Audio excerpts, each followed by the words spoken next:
Hello friends, जैसा कि आपको पता है कि सीआरपीएफ की तरफ से हेड कांस्टेबल मिनिस्ट्री और एएसआई स्टेनो का शॉर्ट नोटिस के ऊपर मैं वीडियो बना चुका हूँ। आपका भर्ती आ चुका है, तो यहाँ पे मैं फुल नोटिफिकेशन यहाँ पे आ चुका है। अब पूरा डिटेल में आपको बताने वाला हूँ कि क्वालिफ़िकेशन क्या है, मतलब एग्ज़ाम पैटर्न क्या है, कितने घंटे का एग्ज़ाम होगा, नेगेटिव मार्किंग है कि नहीं है, सेंटर कहाँ पड़ सकता है, फर्स्ट में एग्ज़ाम होगा फिर या पीएसटी या पीईटी होगा या स्किल टेस्ट होगा, क्या होगा, पूरा डिटेल में आपको ए टू जेड इसमें बताने वाला हूँ। तो वीडियो को अंत तक देखें और चैनल पे पहली बार है तो चैनल को सब्सक्राइब करके बेल आइकन को प्रेस कर दें। जैसा कि पिछले नोटिफिकेशन में पहला पेज है वो मैं आपको दिखाया था, जिसमें बताया था कि 4/1/2023 से आप फॉर्म को भर सकते हैं, यानी जनवरी में 4 तारीख से भर सकते हैं और क्लोजिंग डेट है 25/1/2023 तक क्लोजिंग डेट है। वैकेंसी था टोटल 1315 हेड कांस्टेबल मिनिस्ट्रियल में और 143 पोस्ट है स्टेनो में।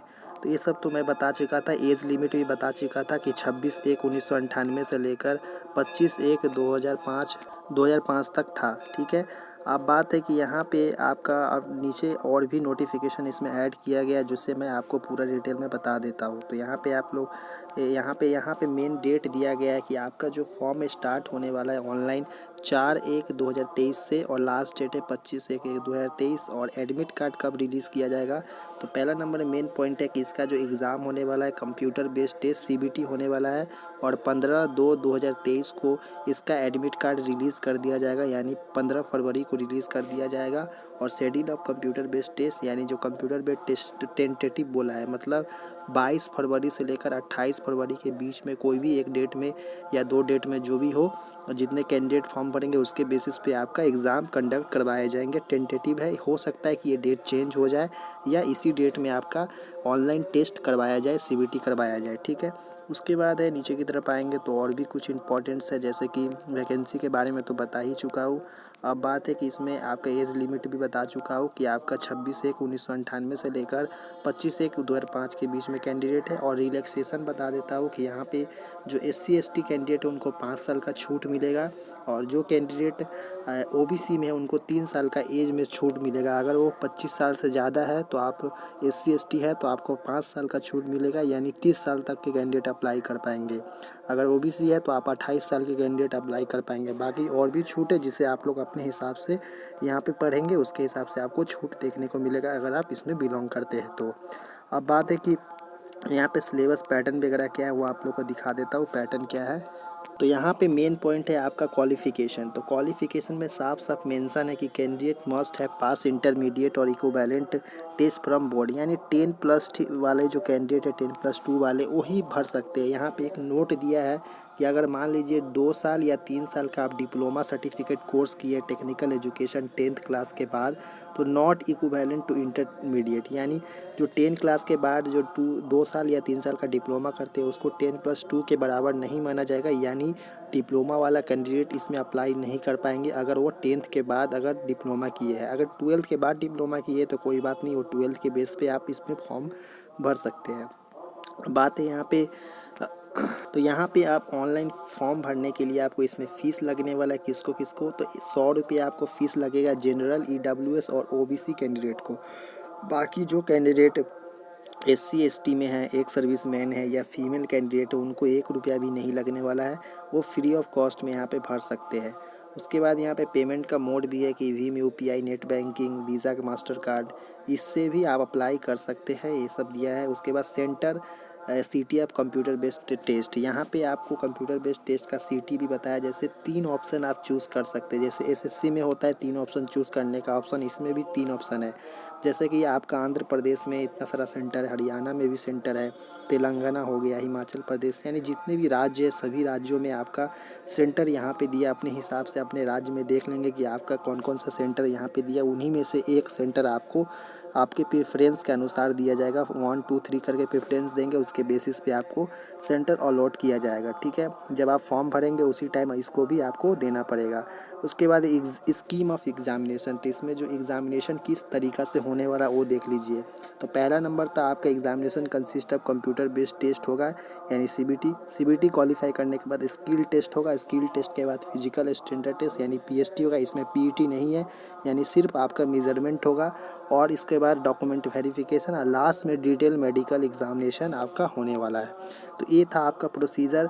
अब बात है कि फर्स्ट में जो कंप्यूटर बेस्ड है उसमें सिलेबस क्या है। तो पहले कुछ और सिलेबस था, अभी न्यू पैटर्न यहाँ पे कर दिया गया है, जो कि अब 22 से लेकर 28 फरवरी 2023 के बीच में होने वाला टेंटेटिव डेट है, जिसमें बोला है कि ABCD करके सेक्शन है, जिसमें ए सेक्शन में आपका हिंदी लैंग्वेज और इंग्लिश लैंग्वेज में से कोई एक करना है, जिसको 25 क्वेश्चन 25 मार्क्स का रहने वाला है। और बी नंबर में है जनरल एप्टीट्यूड यानी मैथ्स आपका रहने वाला है, जो कि 25 क्वेश्चन 25 मार्क्स। और यहाँ पे जनरल इंटेलिजेंट यानी रीजनिंग है 25 क्वेश्चन 25 मार्क्स। और यहाँ पे आपका क्वांटिटेटिव एप्टीट्यूड यानी जनरल एप्टीट्यूड मतलब वो दूसरा हो गया, क्वांटिटेटिव एप्टीट्यूड मैंने क्वांटिटेटिव एप्टीट्यूड मैथ का है, जनरल एप्टीट्यूड में दूसरा हो गया। इसको आपको आगे मैं बताता हूँ कि जनरल एप्टीट्यूड और क्वांटिटेटिव एप्टीट्यूड में क्या अंतर है। इसमें कोई आपका जीके वगैरह नहीं बताया गया, ठीक है, जीके नहीं है। 90 मिनट का पेपर रहेगा और यहाँ पे 100 मार्क्स का टोटल पेपर है, 100 नंबर का क्वेश्चन है। इसमें नेगेटिव मार्किंग है कि नहीं, तो नेगेटिव मार्किंग इसमें है 1/4 का। 1/4 मतलब 0.25। एक क्वेश्चन गलत करते हैं तो सही में से 0.25 आपका कट जाएगा। ऑनलाइन बेस एग्ज़ाम होने वाला है। और इसमें स्किल टेस्ट टाइपिंग के बारे में बताया कि टाइपिंग आपका कैसे होने वाला है। अगर आप मान लीजिए असिस्टेंट इंस्पेक्टर सब इंस्पेक्टर में भरते हैं ASI में, तो आपका 10 मिनट का आपका 80 वर्ड पर मिनट देना पड़ेगा और ट्रांसक्रिप्शन टाइम 50 मिनट का रहेगा और हिंदी में 65 मिनट का रहेगा। बाकी अगर हेड कांस्टेबल मिनिस्ट्रियल में भरते हैं तो आपका English typing with minimum speed 35 word पर मिनट और हिंदी में भरते हैं तो 30 वर्ड पर मिनट आपको देना पड़ेगा। की डिप्रेशन वगैरह यहाँ पे नीचे दिया, इसे पढ़ेंगे आप लोग। उसके बाद यहाँ पे मोड ऑफ मेथड, किस तरह का skill test qualifying in nature. तो यहाँ पे साफ साफ बोला है कि जो आपका स्किल टेस्ट होगा वो qualifying in nature and no marks will be avoided for skill test. मतलब इसमें आपका कोई मार्क्स नहीं दिया जाएगा, सिर्फ आपको क्वालिफाई करना है। जितना मांगा है 35 वर्ड पर मिनट, तो 35 वर्ड पर मिनट से ज़्यादा रखेंगे, एक्यूरेसी मेंटेन करेंगे तो आप क्वालिफाई कर पाएंगे। इसमें फ़ॉन्ट क्या बताया है, तो फ़ॉन्ट है आपका कीबोर्ड का जो की लेआउट का मंगल फ़ॉन्ट है आपका, यहाँ पे रखा गया है मंगल फ़ॉन्ट। स्किल टेस्ट फॉर अगर हिंदी में अगर आप देना चाहते हैं तो हिंदी वालों के लिए रखा है रेमिंगटन केलाउट विथ मंगल फ़ॉन्ट। और अगर इंग्लिश में रखते हैं तो इंग्लिश का यहाँ पे कुछ यहाँ पे क्या है। और 5% इसमें आपका एरर डिटेक्शन के लिए क्वालिफाइंग रखा गया है। 5% तक गलती आप कर सकते हैं हेड कांस्टेबल मिनिस्ट्रियल के लिए, ठीक है। उसके बाद है यहाँ पे मिस्टेक वगैरह बता दिए। अब बात है कि इसमें जो PhD होने वाला है कितना हाइट मांगा है। तो हाइट यहाँ पे देख सकते हैं कि जो मेल कैंडिडेट है, मेल कैंडिडेट के लिए 165 सेंटीमीटर हाइट मांगा गया है नॉर्मल। और यहाँ पे चेस्ट नॉर्मल होना चाहिए 77 सेंटीमीटर, फुलाकर 82 सेंटीमीटर होना चाहिए। अगर आप हिल्स एरिया से बिलोंग करते हैं तो आपको 162.5 सेंटीमीटर हाइट होना चाहिए, चेस्ट 77 और 82 होना चाहिए, फुलाकर यानी 5 सेंटीमीटर का फुलाव देना चाहिए। उसके बाद 3 नंबर पॉइंट है all candidate belong to ST यानी ST से बिलोंग करते हैं तो 162.5 सेंटीमीटर और 76 चेस्ट और फुलाकर 81 सेंटीमीटर आपका होना चाहिए।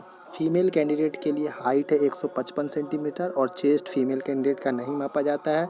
और यहाँ पे हिल्स एरिया में 150 सेंटीमीटर फीमेल का और ST वगैरह जो है उनको 150 सेंटीमीटर हाइट होना चाहिए ओवरऑल, यहाँ पे बताया गया है।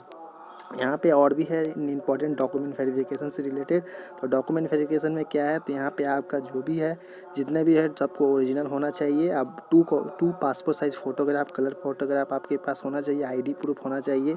इनमें से कोई एक ID प्रूफ आपका सही मैच, मैट्रिकुलेशन का सर्टिफिकेट होना चाहिए, 10+2 का सर्टिफिकेट आपका होना चाहिए। सब कुछ यहाँ पे कास्ट सर्टिफिकेट है तो कास्ट सर्टिफिकेट आपका एनेक्सर 5 और एनेक्सर 7 के एनेक्सर 6 के 4 के तहत जो भी रूल्स में है उसके हिसाब से आपका कास्ट सर्टिफिकेट आपका होना चाहिए, उसी फॉर्मेट में होना चाहिए। आपका जो सर्टिफिकेट है डिस्ट्रिक्ट कलेक्टर, डिस्ट्रिक्ट मजिस्ट्रेट से ही आपका बना होना चाहिए, सेंट्रल लेवल का होना चाहिए आपका सर्टिफिकेट, ठीक है। उसके बाद है यहाँ पे और भी जैसे कि डिटेल मेडिकल के बारे में। तो डिटेल मेडिकल जो आपका होने वाला है वो यहाँ पे लास्ट में होने वाला है, तो इस पर अभी उतना ध्यान देने की कोई ज़रूरत नहीं है। आप लोग पढ़ना चाहें तो पढ़ सकते हैं, ये सब पूरा डिटेल में आपका दिया हुआ है। तो यहाँ पे मोड ऑफ सिलेक्शन बोला है कि आपका नॉर्मल मिनिमम कटअप जो है जनरल कैंडिडेट का 40% यानी 100 का 40% 40 नंबर होना चाहिए। और अगर EWS OBC SC ST में आते हैं तो 35% होना चाहिए, यानी 100 में 35% से पार होना चाहिए।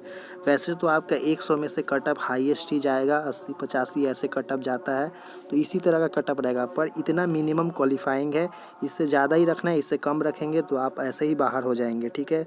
उसके बाद यहाँ पे मेन पॉइंट एक रखा गया है कि आप फॉर्म भरने वक्त आपका जो फ़ोटोग्राफ है ब्लर नहीं होना चाहिए, यानी धुंधला नहीं दिखना चाहिए, और सिग्नेचर भी धुंधला नहीं होना चाहिए। अगर ऐसा आप अपलोड कर देते हैं तो आपका फॉर्म रिजेक्ट कर दिया जाएगा।